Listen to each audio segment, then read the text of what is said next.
Thank you. Hello everyone. Thanks for coming. My name is Asad Khan. I'm a lead program manager in Microsoft, and my group works on OData, Open Data Protocol, and that's what I will cover in this talk. So I have divided my talk into three areas. In the first part, I will cover what is OData, why Microsoft thought there is a need for another data exchange protocol, and then I will move into what is the use of OData in Microsoft and what products are already using OData. And in the third part, I will talk about the industry acceptance. How is industry reacting to this, and what is the usage of this protocol in various scenarios. Okay, so before I talk about OData, it is important to understand the relationship of OData with RESTful services. I don't know how many people understand the term REST or building RESTful services. Can I have a show of hands, people who knows about? Okay, so I will spend a few minutes talking about the RESTful services in itself. So in the past, in the 90s, we saw a lot of websites built on the internet, and now there are over 1 billion websites available. But slowly what people realize is that websites themselves are important and useful, but the data which empowers the website themselves is equally important. So as a result, what we saw was that people started building web services. And in web services, the most commonly used was SOAP. And in SOAP, what you do is that you expose your data, and then people can get to that data through, let's say, remote services calls.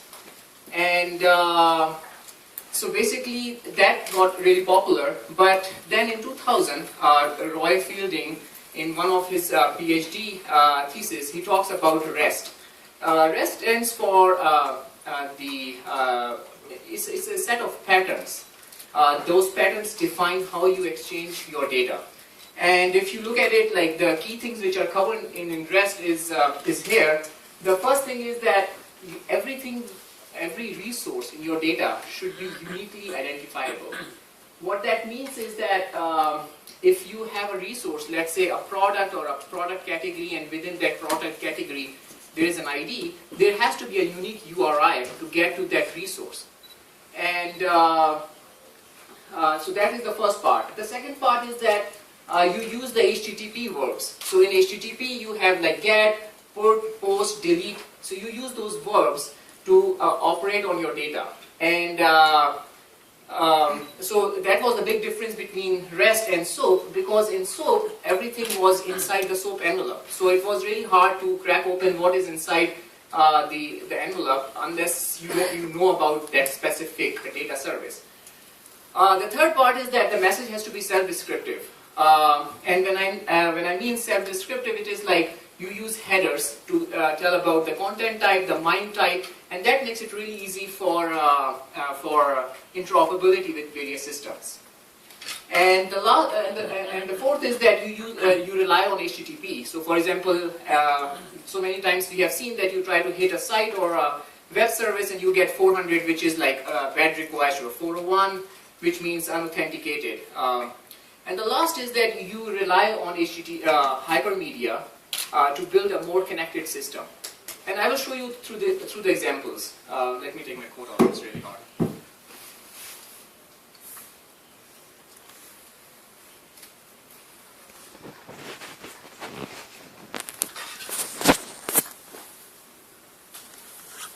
Okay, so that's what the REST is about.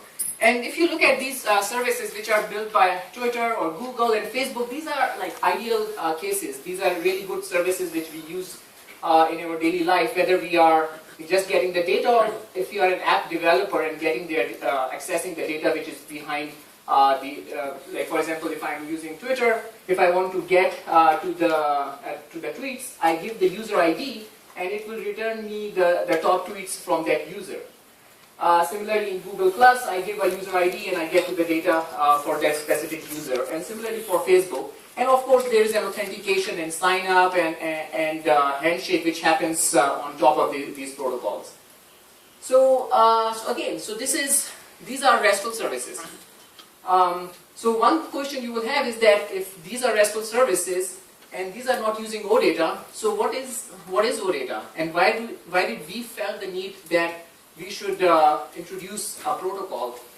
So OData is built on the RESTful patterns. So if you, for a minute, if you look at these endpoints, and if you look at the URIs, one thing that you notice is that although they are very similar, but they are different.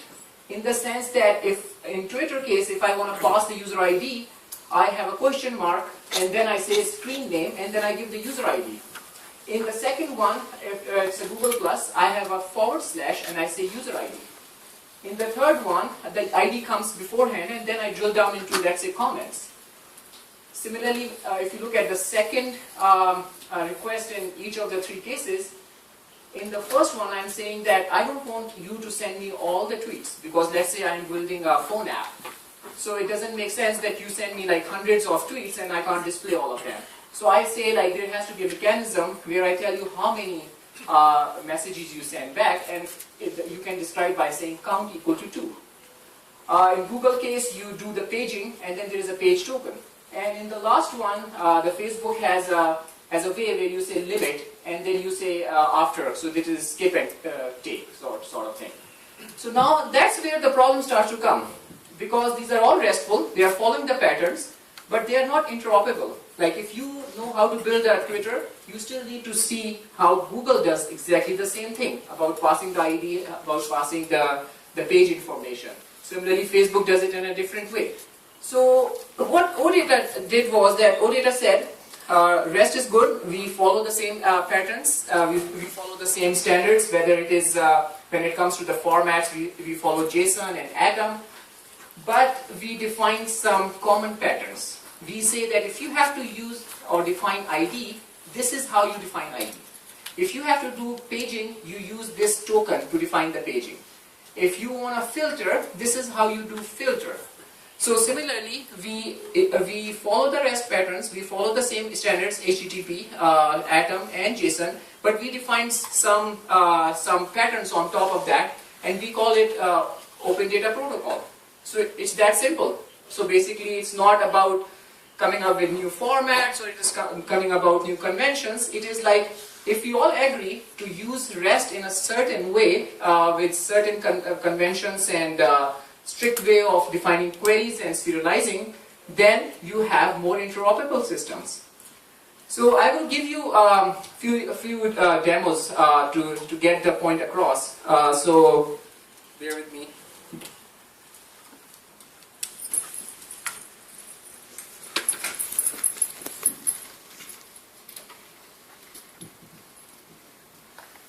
So I will. So what I will do is that I will actually access a data endpoint which exposes data as OData. So this is a sample service, and let me show you the URL more clearly. Like if you have internet connection, you can go and hit the same site. This is just a sample data endpoint to show you what OData endpoints look like. And so what I will do is that I will show you how to write certain queries. So when you hit the root of the site which exposes data as OData, you will see the top entity sets or the collections which are exposed. And this is again not an OData format. This is AtomPub. But what OData defines is that whenever you hit the root, you should always see the top collections in AtomPub. What you can do is that you can say, I want to look into products. So you say products, and now it will return you all the products. And again, this is not readable because it is more for apps to build on top of it, and this is actually the standard Atom. But the point being is that the way you define the query is very well defined. So if you want to get to the first product, you can say the ID as first, and then it will return you the first product. If you want to say that, oh, I want data not in Atom, I want in JSON, so you can say format equal to JSON, and then the data comes as JSON. So again, like these are standard conventions. Once you start doing that, you will then all the data is accessible exactly in the same way. And so that's one thing which OData did. The other thing it did was that it defined a very, very rich semantics for query. What that means is that, for example, if you want to say, I only want the names to come back, you say select, so in the query you say select equal to name, and then only the names will come back. Similarly, like you can do other interesting stuff. You can say, I wanna, let's say, I wanna get the top 10 and I wanna skip 3. So now there is a very specific query pattern for doing that. And now that's where you start seeing the difference between OData and the other things which were built by Facebook and Twitter, that they were using, every one of them were using a different way for paging. Whereas OData said, if you have to do it, you do it this way. And the advantage is that then everyone will be following the same pattern. So this is a sample site. Let's look at an actual OData endpoint. So this is the data which is exposed by the US government. And this tells you, again, this is an open endpoint you can hit through your any device. This gives you the crime data from all of US.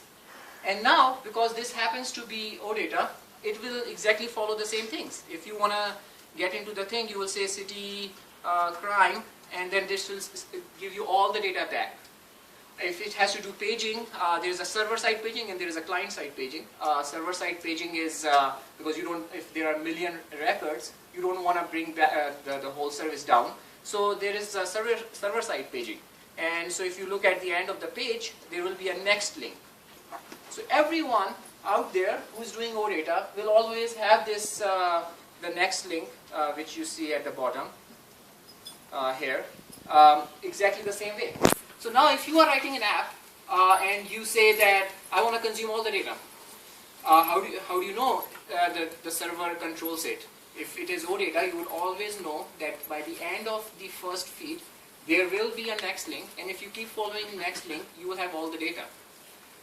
Similarly, as I mentioned, you can have like other interesting queries. Now if you want to say order by, you always go and say order by the city, and whether I'm using my sample service, whether I'm using the data which is exposed by the US government, it all follows the same query. And again, like as I said, like OData has a very, very rich semantics. You can say filter on the state. So you can say I wanna just get the data, which is where the filter, and then in the filter you say state equal to Washington. And now the data which is coming back is only for that specific state. Not only that, you can keep building composite queries. So you can say where the state is Washington and the city is Redmond from where I came. So now it will give you only the data which is for that city, and I think there are only few records for that. Similarly, you can keep building on that. You can say, and I want to only select a certain, like I'm doing projection at this point. If you think from the relational point of view, I only want to see the robberies in that area, in that state. So OData really took the concept of query through URLs to the extreme, where you can pretty much query for anything. Like just like in relational, you use SQL. In URI, we build the patterns for querying and providing a very, very powerful mechanism. So now, what is the advantage? The advantage is that we started seeing ecosystem which is built around OData, because OData has a specific way how you serialize, how you query. So which means you can write apps. So let's look at Excel. So Excel is used around the world as a very good application for analysis of data. So they said, okay, so now because there are uniform ways to interact with data, why don't we go and build the support for OData in Excel? So now in Excel you can say from OData field. And at this point, let's go back and I will get the crime data which I showed you earlier, and I will just take this URL and paste it over here. So when I click next, the first thing Excel will do is the Excel knows that when it hits this endpoint, and if it is OData, it will get the top level atom pub, which describes you all the collections. So I pick those collections, I say next, and as I finish, it will ask me where do you want to import the data. Let's say I want to import it in Power View. At this point it will start getting the data. It will keep following the next link unless all the data is inside Excel. And again, the data is serialized in a certain format, whether it is atom or JSON. So Excel can pick one of the two formats, and it knows how to serialize, deserialize that thing. It knows the type system because OData has its well-defined abstract type system. So at this point, it has imported over 25,000 rows. And now you can see all of data in here. So, so let's say I want to get the, for the per state, I want to say that I want to get, let's say, aggravated assault. So now it will show me all that information in the table. But that, not only that, now you can use the other things which comes in Excel. You can say, oh, I want to map it. And again, it will show you on a nice fancy map, which you can zoom in, zoom out. And again, like these capabilities are not built for OData. These capabilities are in Excel. But what OData did was it allowed interoperability. What OData did was it said, you can go and hit any endpoint which follow these patterns and conform to these set rules which are defined in OData, and then we will be able to get your data in Excel, because now there is a standard way to do that. So now you can do more than that. You can say, let's go and you say I want to get a scatter chart, and let's pick a few more fields. And let's say you want to see it on the time basis. So you let's say drop year over here, and now you can say, okay, play me how the things changed over time. So now imagine all the data sources which are all out there, which governments are putting out. They are saying, okay, let's use the same thing, OData, because for us it doesn't cost much if we have to be RESTful, which is the way people are exposing their data. Why not follow these patterns? And once we follow that, now we are part of this rich ecosystem. So let me show you a few more examples.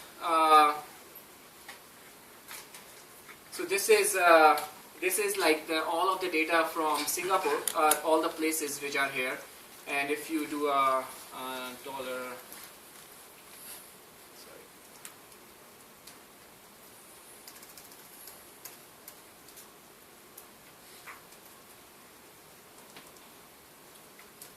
you can go and get all the places, and again it will go and get the data for all the specific places, all the information, what restaurants are there. So now I can take the same URL, go to Excel, again paste it over there, and then I can start analyzing this data. And again, like Excel is not the only one. Like basically Tableau, which is another great VI tool, that has OData support. We are seeing more and more apps and endpoints which are has built the OData support. Another great example is that there is one of the cities in Canada. They expose all of their data as OData, and again, like there is a very strong movement across the world where there is a need where governments are opening up their data, and they are saying, okay, so if we have to expose the data, why not use OData, because it lets us play in that rich ecosystem. So now if you go here down, let's say if you want to see like city buildings, and they again they wrote a website over it, which is sort of an app, which is running on OData, but rather than showing it in XML, it shows you in a much nice format. So you can say like, okay, I want to only look for things which is, let's say, public library. And then you run the query. What they are doing is that they have provided you a query builder. So you don't even have to know how to write an OData query. But if you see down here, this is the OData query which is generated. And if you notice, they use the same format, which is filter name equal to the public library. And if you want to analyze this data further, or you want to do it in some other app, you can go and just type that URL, and you can hit, and the same information is coming over here.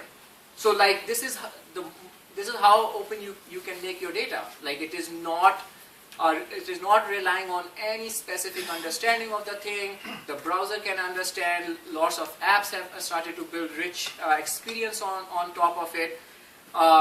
So this is like a very, very quick overview of what is OData. And again, this is just one part of OData. There are many other things which are in OData. For example, what I spend most of the time is around the query. But again, OData has a specific way where how you serialize your relationship. There is a way to even if you have a more advanced scenario, like there is support of actions and functions. Basically, functions are non-side affecting. So let's say if you have a business logic and you don't want user to directly access the data, but you want the user to access it through a function, you can expose that function. Action is side affecting. For example, if you have a movie database and there is a service called rent movie, that could be an action, because it's not about getting a specific field. At that point, you are saying, I will run a business logic, I will do certain operations, and as a result, I will still return you the data. So like we are just scratching the surface of OData at this point. There are many other things which are built in OData. So again, as I said, we defined these formats. We called it an open data protocol. So let's move. Like, okay, so now we get it that there are specific patterns. We call them OData. They are really useful for interoperability. How is Microsoft using it? So again, we have seen that slowly more and more products in Microsoft are picking this protocol and enabling where you can access the information and the data in those products and services through OData. And as a result, we are seeing that it not only provided a very open and interoperable data exchange protocol within our products, but it also allowed third parties to go and build interesting things on top of the services which we provide. So just to give you one quick example, let's look at SharePoint. So what I will do is that I will hit our own internal site, which we use for tracking OData stuff. And what I will do is that I will show you that within any Excel, how you can get any data within SharePoint, how you can get any data as OData. So what I will do is that I will go and go to the site content, and I will say I want to add an app or I want to add something to the content. So let's say I pick a custom list. So what I will say is that let's call it Taipei to-do list, things I need to do here. And at this point, like, it has created a thing for me. And I can go and add items over here. I can say visit Taipei 101. Let's add something else. Oops.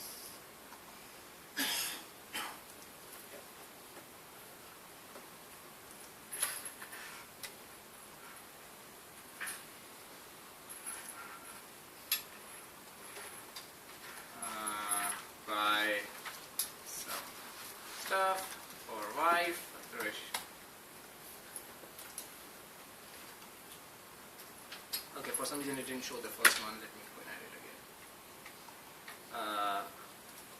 Is it?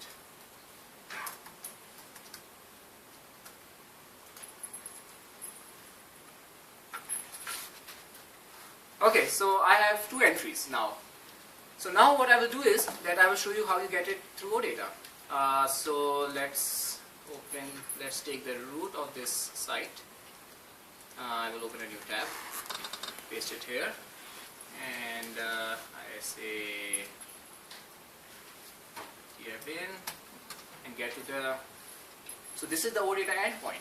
So now all the SharePoint data which I had on that site is available through OData. So now this is how easy it is to write an app, custom app on SharePoint, because you know the protocol itself, you know how to get to the data from the outside of SharePoint, you are not relying on any custom protocol or any specific things to exchange with that and understand what is the data over there. So over here you will see that I have somewhere Taipei to-do list. So I will say Taipei to-do list, and at this point it will return me the thing. So I can it will say the 2 entries which I had. Where is the name? So it should say the 2 items which I added. Let me do a select of the name.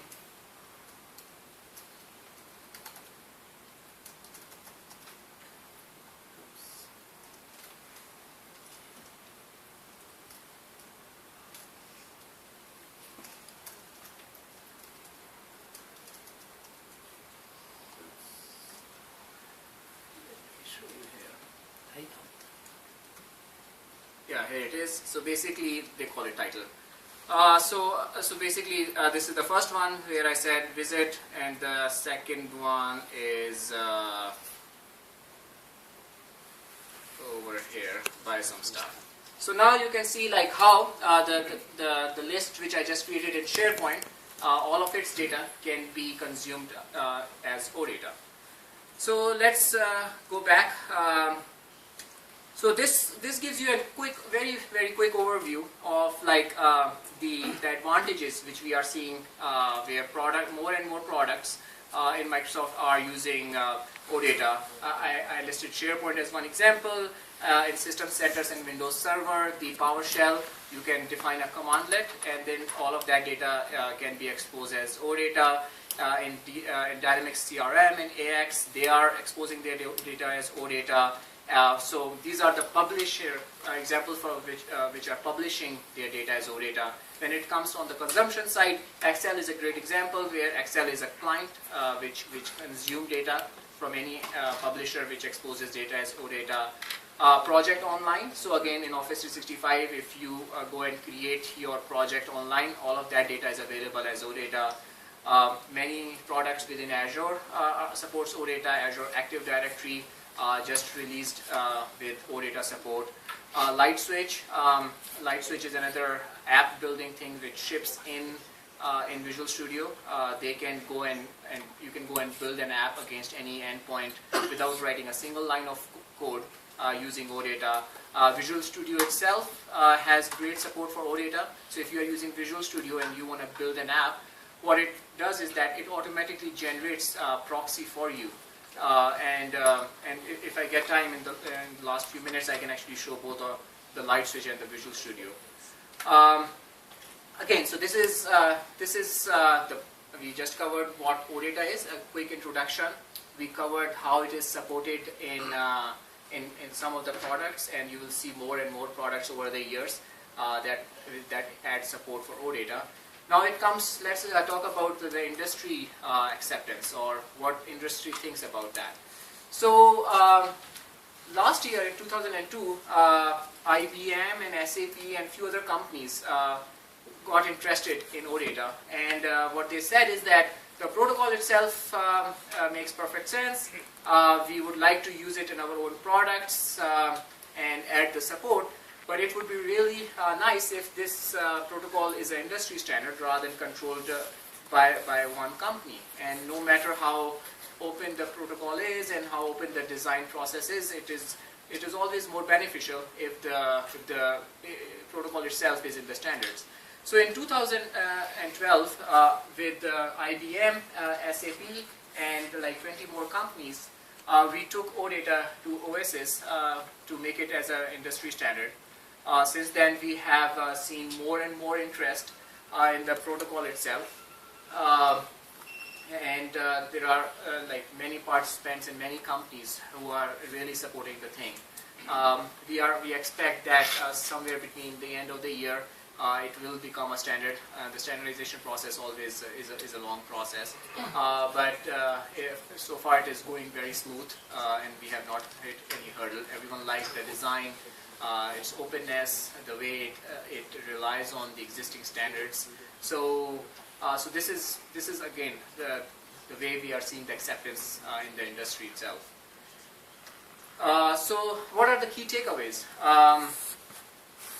The first one is that we are seeing that OData is more and more being used as a way to exchange data between variety of products and services.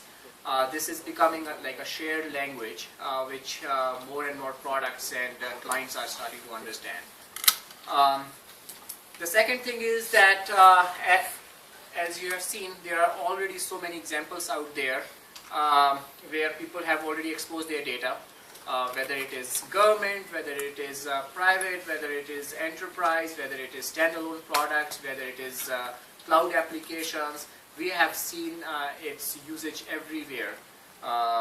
So, like if you have a scenario, if you wanna build a service, whether for the government to expose more data, which is available for the citizens, for the world to use it, for the openness, we have seen OData is a very, very ideal candidate.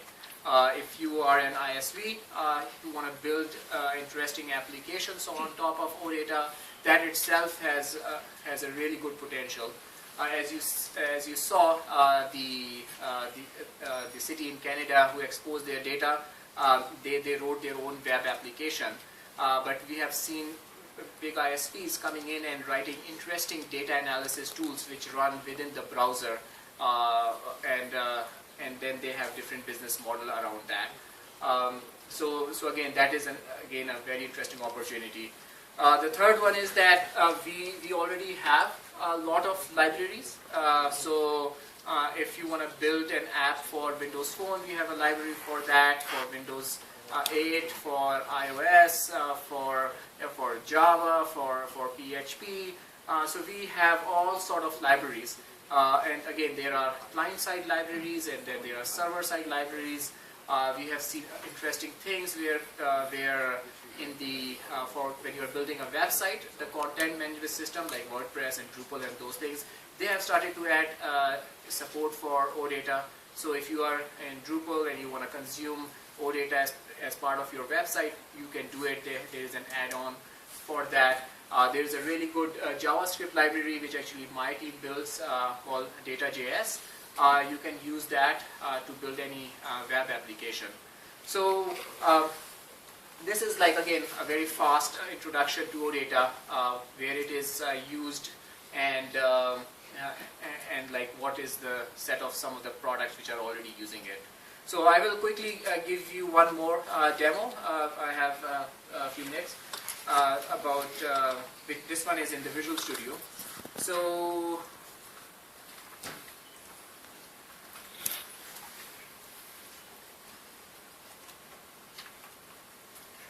again, in Visual Studio there is I will create a new app, a new project,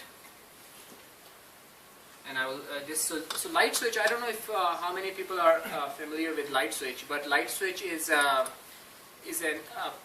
tool for building a really nice application for line of business application. And in this case, like, you don't have to write code; it is all visual. So I will use you can choose between VB and C#. So I will choose C#, and so I will go and pick the URL from the sample site which I showed you for OData. I will take this endpoint, and so when you start the light switch, you will see that there are two options. You can create a table for the underlying data on which light switch runs, or you can connect to an external data source. So when I click that, it gives me an option that, oh, you want to connect to OData service. I pick that. It will ask me the endpoint. I will provide the endpoint. It is an open endpoint, but if there is an authentication, you can provide your username and password. You click next, and at this point, again, because it knows how to interact with OData, it went ahead, it hit the root of the service. It said, oh, these are the top collections which are exposed as OData. So let's say I say products and categories, and then I hit finish.